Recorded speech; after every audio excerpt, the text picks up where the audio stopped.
इस वक्त मैं मौजूद हूँ पचरुखी में और यहाँ पर जो है मंत्री आए हैं और हरलाखी के विधायक भी आए हैं। कहीं ना कहीं एनडीए की जो है मीटिंग यहाँ पे चल रही है।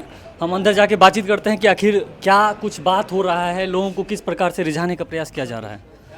तो सबसे पहले अंदर में आने के बाद जो है अजय जो कि सामाजिक कार्यकर्ता हैं, उनके आवास पर इस तरह का मीटिंग है और नज़दीक आ जाइए, कुर्सी थोड़ा अंदर जाने का जगह इधर से आइए।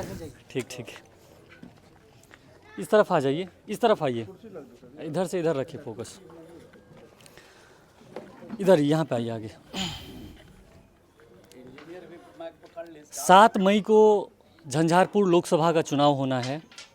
यहाँ से फिर से एनडीए के प्रत्याशी के रूप में रामप्रीत मंडल आए हैं।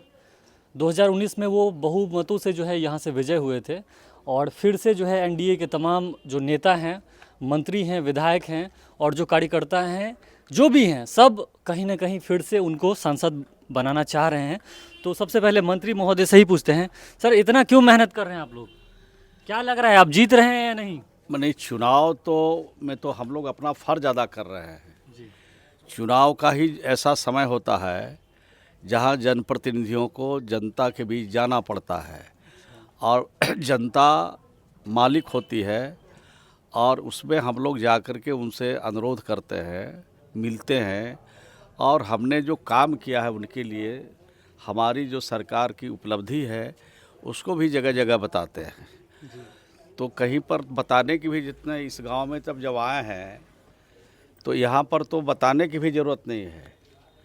और यहाँ के बुज़ुर्गों ने कहा कि यहाँ पर 80-85% आप ही के पक्ष में जाएगा और कुछ चंद लोग हैं जो इधर उधर हैं, उनको भी समझा बुझा करके पूरी तरह से सहमत भी कर लेंगे।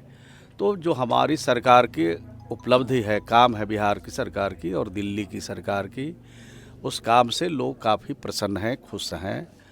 और यही वजह है कि 100% इस गांव में और इस इलाके में और इस लोकसभा में मतदान एनडीए के पक्ष में मोदी जी को प्रधानमंत्री बनाने के लिए और नीतीश कुमार जी के और एनडीए के सभी जो हमारे नेता हैं, हमारे उपेंद्र कुशवाहा जी हैं, चिराग पासवान जी हैं, जीतनराम मांझी जी हैं, ये सब लोग के हाथ को मजबूत करने के लिए यहाँ की जनता बिल्कुल तैयार है। झंझारपुर में 7 को चुनाव है और अभी आप कहाँ कहाँ जो है ऐसे जनसभा को संबोधित किए हैं? नहीं, गांव तो कई घूम चुके हैं, आज कल भी घूमे हैं। और गांव में जब जाते हैं तो लोग कहते हैं कि आप क्यों आ रहे हैं, आप क्यों घूम रहे हैं। कई गांव में तो कहा कि आप क्यों आए, यहाँ तो हम लोग 100% देने के लिए तैयार है।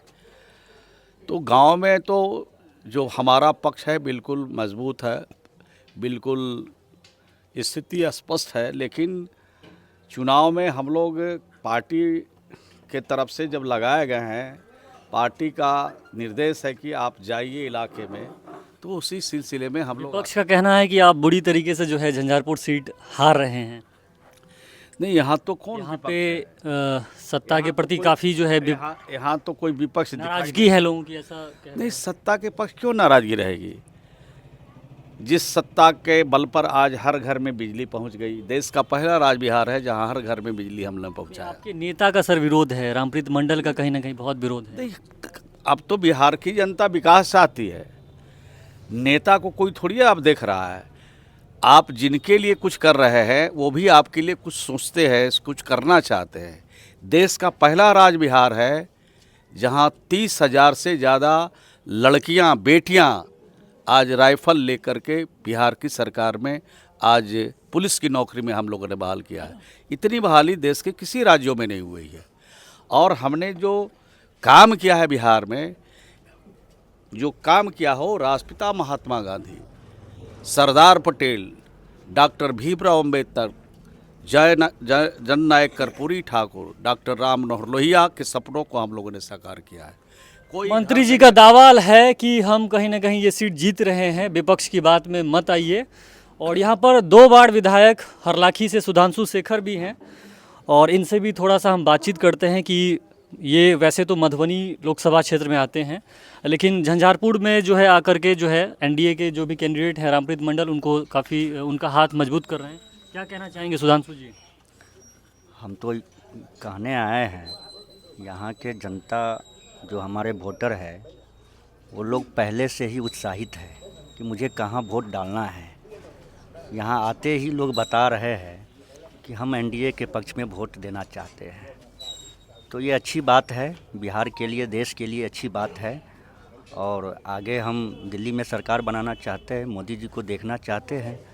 और इसी पक्ष में हम लोग जगह जगह घूम रहे हैं और हमारे साथ माननीय मंत्री जी भी उपस्थित है। मैं इन्हीं के साथ अभी हर गांव, टोला, मोहल्ला में जा रहा हूं। मंत्री जी का अगुवाई आप कर रहे हैं, मतलब एक तरह से मधुबनी। नहीं, हमारे मिथिला में आए हैं, हम इनका स्वागत करने के लिए यहाँ उपस्थित हुआ हूँ और अच्छा लग रहा है मुझे।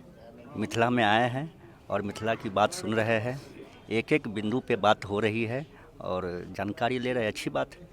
कैसा लग रहा है मंत्री जी आपको मधुबनी मिथिला, दो शब्द मिथिला और मधुबनी के लिए? यहाँ के लोग का जो प्यार है, यहाँ के लोगों में जो अपनापन है, यहाँ के लोग अपना समझते हैं, ये यहाँ की खासियत है, खूबी है।